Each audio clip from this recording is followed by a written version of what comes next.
Hello again, this is Professor Watson, and I wanted to do the quick pre-recap or precap for the second class in our introductory machine learning class. This is where we're introducing basic classification and regression, and we're working with a couple of models. Today, we had two major chunks to what we did. There was a pre-class work that involved doing a linear regression on some data from computer transistors to measure how much whether there was evidentiary support for what's called Moore's Law. Moore's Law is the idea that the growth of the number of transistors on chips is exponential. It doubles every couple of years. So that was the first pre-class work activity. The second pre-class work activity was logistic regression, where you are building a classifier for a MNIST digit. So MNIST are these handwritten digits in very low resolution, and you're trying to judge, is it a 0? Is it a 3? Is it a 9? Right? They're single digits, and they are pixel maps of the image that, with a 0 corresponding to, no ink, and 1 corresponding to brightest ink, and then grayscale in between.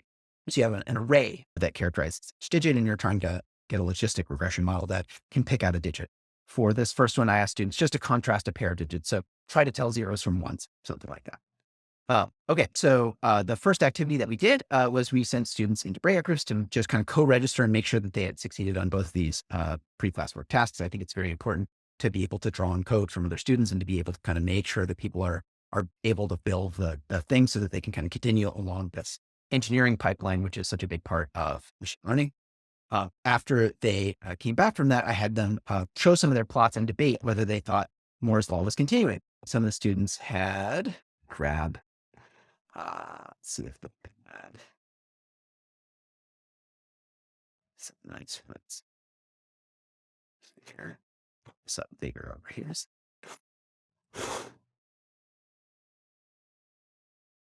Yep. So a lot of students argued for Moore's Law by creating this log plot that plots by year the amount of transistors in these various benchmarks. And they made various arguments like, well, it's not really exponential. It only goes up. It's an 8-fold increase over 10 years rather than the 16-fold increase we would expect over 10 years.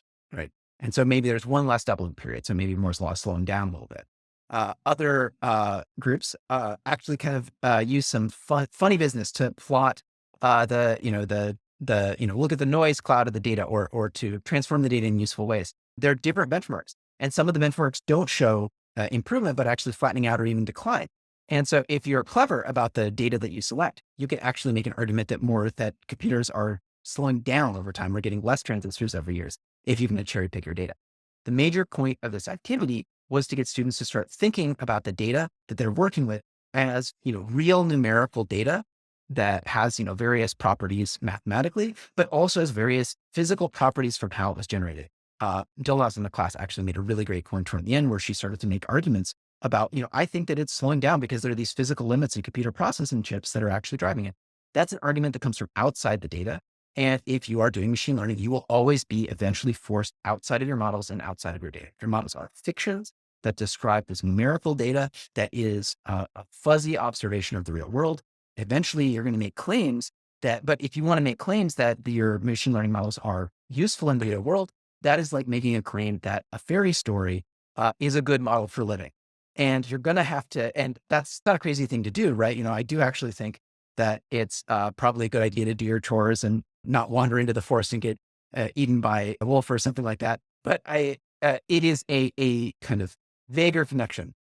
And if you really want to make that case, you're eventually going to have to make appeals to other kinds of models, like scientific models and the sensors that gather the data, things like that have always been driven eventually into that, to making that claim.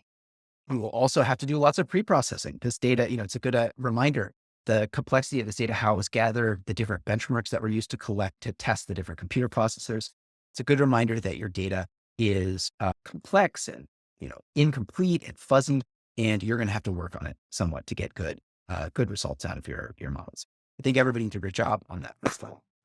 For our second chunk, I put up I wanted to talk a lot more about the MNIST digits and about the sigmoid function. So I put up this sigmoid function and we did a really good deep dive into this equation. It is very important that we use this over and over again. This is the basic form of the sigmoid function. It's used a lot in neural networks. It's used a lot in logistic regression, which is what we're using it for today. it is a function, sometimes called sigmoid squashing function, that because it has this one on top and because it's divided by a bunch of crap, as this bunch of crap on the bottom grows, as these parameter, as the z here, the x parameter, the value of this variable grows, you get the function gets a very small number on the bottom, or a number very close to one. This chunk goes to a very small number as this number gets very big. And so then you just get 1 divided by 1, which means that it's bounded above by 1. If this number gets if you have a very large negative number, this number gets very, very big and it's bounded below by 0. And so it's a nice way to take real value numbers and kind of squash them into that 0, 1 range.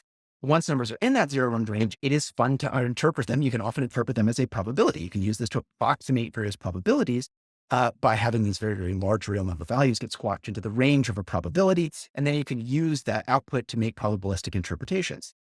In logistic regression, what you're doing is you are finding the intercept of this that is corresponding to the probability of belonging to a certain class out of a two-class distinction. So in the case here, it would be like the probability that this is a handwritten digit that's a 1 versus the probability that it's some other class of number. And you can, by adding a parameter right here, this D parameter in front, that parameter can adjust this y-intercept up and down. So you can change the base rate of the probability by adjusting this parameter.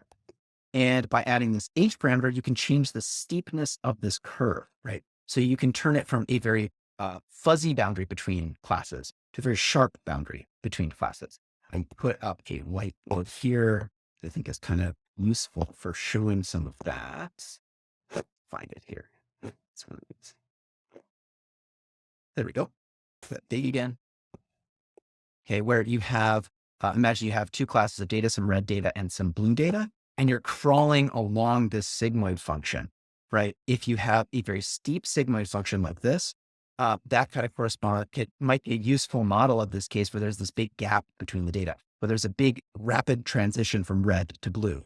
Whereas a smoother sigmoid might be a better representation of the uncertainty of this cloud data where the red and blue sort of overlap, right? So you can tune these parameters in the logistic regression to learn these different kinds of information about the underlying data and use that to inform a classifier, which is basically just saying, if you're over the y-intercept probability, it belongs to class 1. Otherwise, if you're below the y-intercept probability, it belongs to class 0. Okay, so having done that and getting students in this fun headspace of thinking about how the shape of functions is related to the equation of the function, I then threw them into a breakout group to start thinking about some functions that might approximate images. So the MNIST digits are these hand-drawn digits. They look like,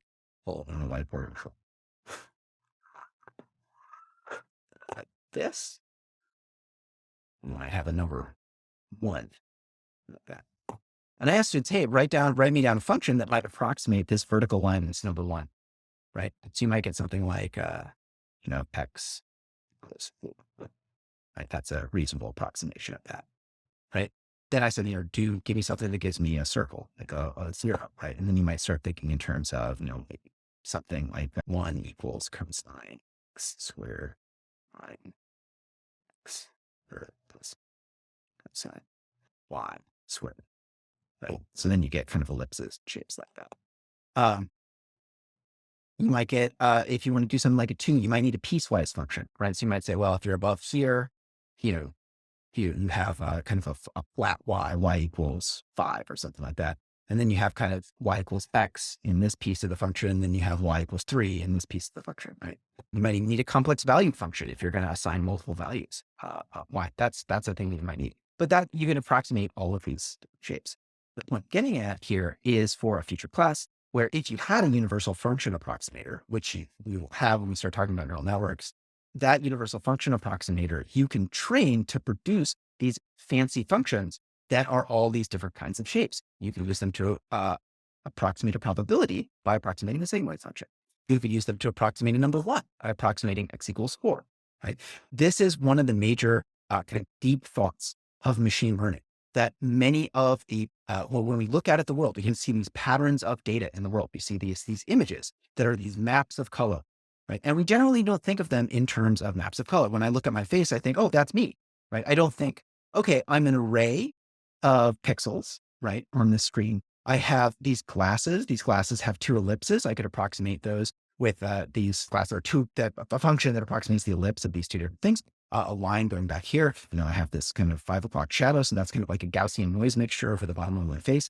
But when I'm training a machine learning model, that's exactly what it needs to know. That's exactly how it learns those sorts of things. So I want people to start thinking about the functions that make up the ordinary world that they live in, right? These patterns, are, I think, most clear to us when we talk about numerical data. So we could talk about things being correlated, and that corresponds to a pattern of numbers. But when we talk about image data, that is still a pattern of numbers, a function that we can approximate. And if we have these tools that allow us to approximate those functions ever more closely, we can get better and better approximations of what a picture is, right? And we're going to start learning some probabilistic functions where we learn the probability. What is the, given that you see these two ellipses, what is the probability that it's my face versus someone else's face, right? That probability is just a parameter that can be approximated, right? With learning functions, with machine learning functions. And we're looking for that probability, right? When we're training our models, right? We give it many samples of such data. We try to approximate that probability from those many samples of data. Audio, my voice, and when I'm speaking, is a pattern of compressed and uncompressed air at bottom. And that waveform, that compression wave in the air, is something that you could approximate with a function, right? That is this numerical pattern. You would use a sine wave or something like that to approximate that. Actually, you use Melcapstra and things like that. There are fancy engineering things that you can do that are much more clever than using a simple sine wave. But I want people to start from the idea of a simple sine wave because I want people to understand that all of these mathematical functions that they have learned in every statistics class, in every calculus class, in every trigonometry class, all the way up until now, correspond to real patterns in the world. And all machine learning is doing is putting those real patterns, approximating those real patterns in the world from data using statistical methods. It feels very magical, I think, at first. And then when you think about it, oh, wait, 0 is actually just an ellipse. 1 is actually just a vertical line. I guess I could approximate those reasonably well. And then it's just a matter of how to do better, right? So I'd love to start with that in this class. I love to emphasize that point to students so that they can begin to have what I think is this really fundamental, cool insight. We're going to reinforce that in future classes. The very next class is about cracking up with ordinary least squares and multivariate models. We will be learning about, what the actual underlying derivative that you're approximating in an ordinary least squares model is, and how you can, approximate these minima and maxima using calculus on these models that we're learning in order to better approximate these shapes and patterns of data that we're trying to approximate. And we will also be learning a little bit about planes, about linear algebra, so that we can begin to apply these insights, not just in one dimension, but in many dimensions. So I'll see you back here on Tuesday.